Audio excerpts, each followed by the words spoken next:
Oi pessoal, então tá, hoje nós vamos falar então das aulas depois do recesso. Então o que nós temos aqui? A questão de reações de substituição. Eu já havia comentado que isso é mais complicado, é mais chato de enxergar, certo? Nós temos mecanismos que não são bem específicos, tá? E isso pode mexer um pouquinho com a cabeça de vocês, por isso que é melhor estudar depois, porque é mais complicadinho. Nos livros em geral vem antes, não sei porquê, tá? Mas pode ser visto antes ou depois, eu prefiro ver depois. Então vamos lá, vamos falar disso aqui. Então alguns itens que eu destaquei para vocês aqui, nessas reações de substituição, tá? Primeiro, elas são preferenciais ao invés de específicas.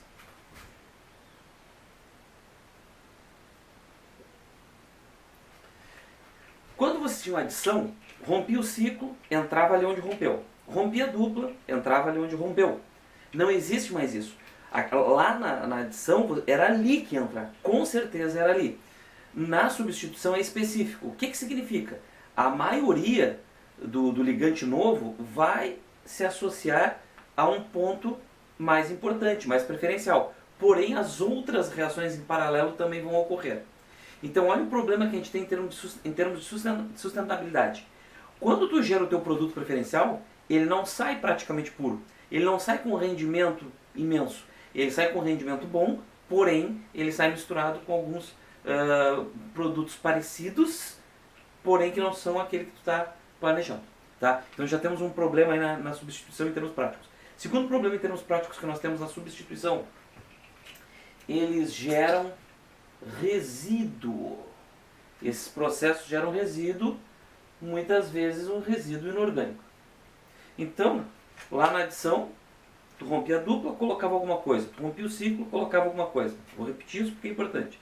Na substituição, tu coloca alguma coisa, mas ele está substituindo.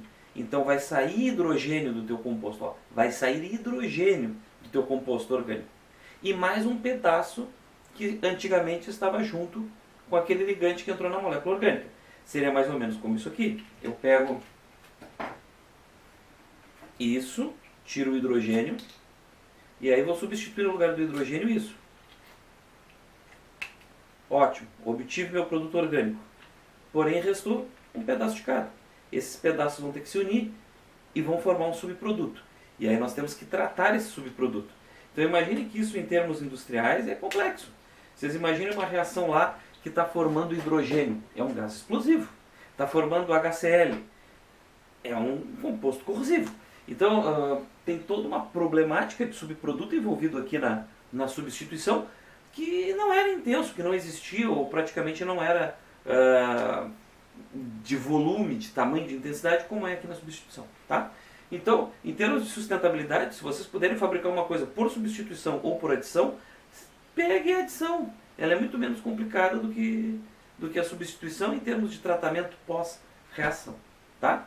Bom, regra que vai importar para vocês aqui. A gente falava lá na adição de brincadeira, mas funciona, que eram os ricos cada vez mais ricos. Se o hidrogênio fosse dinheiro, o hidrogênio entraria no carbono mais hidrogenado ou naquele que tivesse o vizinho mais hidrogenado em caso de empate. Bom, aqui é a mesma coisa do avesso. Por quê? Olha só, o carbono terciário tem preferência de substituição sobre o secundário, que tem preferência sobre o primário. Tá? Então olha só, o quaternário não está na jogada. Por quê? O quaternário faz 4 ligações com outros carbonos. A ligação carbono-carbono vocês não devem pensar em romper em substituição. Sempre vocês vão tirar um hidrogênio. Quem é que perde hidrogênio mais fácil? O terciário. Pô, mas o terciário é o que tem menos hidrogênio. Então a regra agora é o complemento do ditado. Antes eram os ricos cada vez mais ricos, pois agora é os pobres cada vez mais pobres. O hidrogênio tem uma tendência a sair antes do terciário do que do secundário, do que do primário. Atenção, as reações paralelas todas podem acontecer, né? Mas a do terciário vai ser preferencial. Tá? Lá nas eliminações, nós temos mecanismos químicos mais complexos, mecanismo de eliminação 1, mecanismo de eliminação 2. Vocês vão achar E1, E2, se quiserem pesquisar na internet, nos livros. Aqui também, substituições nucleofílicas, nós vamos achar SN1, SN2, são mecanismos químicos. Mas assim, ó, isso é química para os químicos ou para aquelas pessoas angustiadas em entender tudo mais profundamente. A nível de Enem, vocês não vão ter que saber esses mecanismos com detalhes, tá? Mas existem, são complexos, né? E são válidos aí para os químicos. Se vocês vão fazer uma prova aí de para entrar em algum sistema de mestrado em química, de coisa assim, com certeza esses mecanismos vão pintar por lá, tá? Mas para quem estuda de ensino médio, é para saber que existe. Se alguém tiver curioso, vai lá dar uma lida. Se não entender, fala comigo, eu dou uma força para você. Mas é outro degrau já, tá? Eu peguei um exemplo aqui para a gente trabalhar. Peguei essa molécula aqui. Por que eu peguei essa molécula?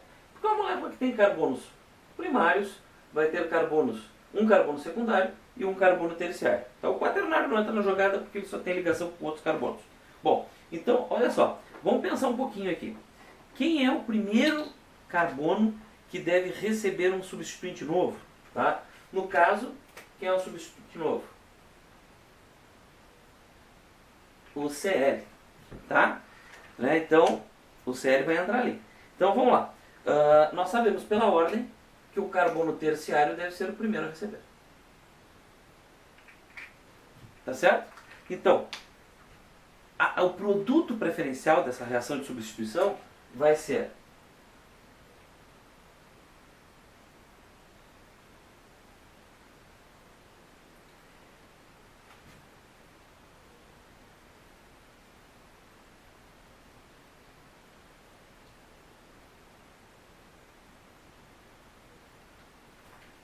isso aqui.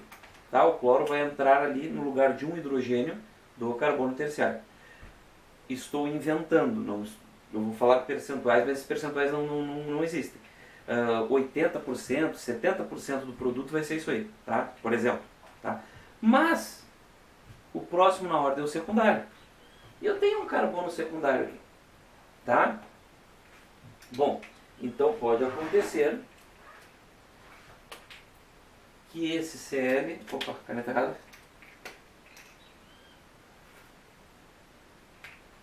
Entre aqui no secundário. Pode. E aí vocês vão ter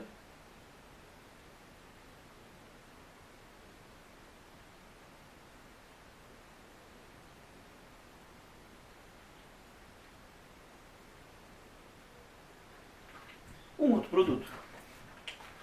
20%, 10%, 15%, sim, um percentual menor do que aquele que substitui no terciário, tá? Às vezes é de 90 para 10, às vezes é de 80 para 20. Depende de um monte de situações, depende de um monte de detalhes aí que tem a ver com os efeitos indutivos no caso, mas os percentuais não são importantes para vocês. Se os percentuais aparecerem, eles vão ser dados na questão, tá? Isso é uma coisa mais da parte industrial, não é problema de vocês, tá? Isso é mais para ilustrar a questão, botar um contexto e tal. Então, preferencialmente substituir aqui onde tem carbono terciário, depois no secundário e depois poderia entrar aqui nos primários, tá? Mas eu vou botar 3 pontinhos, senão a gente vai passar escrevendo fórmulas aqui, tá? Então, olha só, não forma só aquele produto, forma todos na verdade, só que o percentual maior vai ser naquele que tem preferência na ordem, tá? Não esquecer de uma coisa muito importante, os resíduos, porque olha aqui, daqui sempre vai sair um H, né? Então, para que entre o Cl, desses lugares aqui, ó, tem que ter saído hidrogênio. E esse hidrogênio vai se agarrar em quem? Nesse caso, aqui nesse outro H. Então, vocês vão ter sempre aqui, nesse caso, uma saída de H2, tá? Então é sempre bom ficar atento. Por exemplo, se vocês vão fazer uma substituição e colocam aqui Cl2, né, o H do orgânico mais um Cl que sobra, vai dar como subproduto HCl, ou HI, ou HBr. Se vocês tiverem, né, um halogeneto de hidrogênio, um hidrogeneto de halogênio, não importa, tá? Se você tiver aqui HCl, HBr, HI, vai sair H2, vai ter um H daqui mais um H do orgânico. Se vocês colocarem aqui, por exemplo, ácido nítrico ou ácido sulfúrico, aí tem um processo interessante que vai aparecer para vocês. Ó. Se vocês fizerem a reação, ó, mais H2SO4, tá? Vai entrar no orgânico, eu vou botar aqui, ó, R, tá? Vai entrar no orgânico HSO3, vai formar um ácido sulfônico. E o que é que vai sair? O H daqui, ó, o H do orgânico mais um OH do ácido. Olha que maluco, hein? Se o meio não é aquoso, o ácido sulfúrico está liberando OH. Legal, né? Não está liberando H como a gente está acostumado. Então o meio não é aquoso, muda a regra, né? Então esse H e esse OH vão eliminar a água. O subproduto vai ser uma água contaminada lá, com um monte de coisa. A gente chama esse processo aqui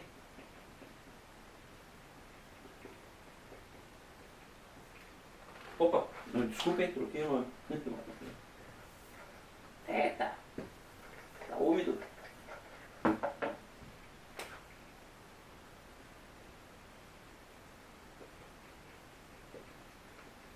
De sulfonação.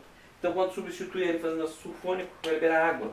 O mesmo pode acontecer se você pegar alguma coisa orgânica para reagir com ácido nítrico. Tá? O R vai pegar NO2, vocês vão formar um nitro composto. Só que olha só, o H, olha só, foi show, né? H do orgânico vai pegar OH do ácido nítrico e isso vai liberar água também. E aqui você tem um processo de nitração. Tá? E o resto é um pouco de lógica, um pouco de esforço, um pouco de entendimento e um pouco de leitura do contexto que está sendo dado para vocês ali nas questões. Tá? Então, a primeira parte de substituição, né, substituição em alifáticos, em moléculas não aromáticas, seria isso aí. Vale também, e aí eu não vou escrever, vou só falar para vocês, então é importante prestar atenção no vídeo do final sempre, né? Vale também para as cadeias cíclicas não aromáticas, né? Para os alicíclicos.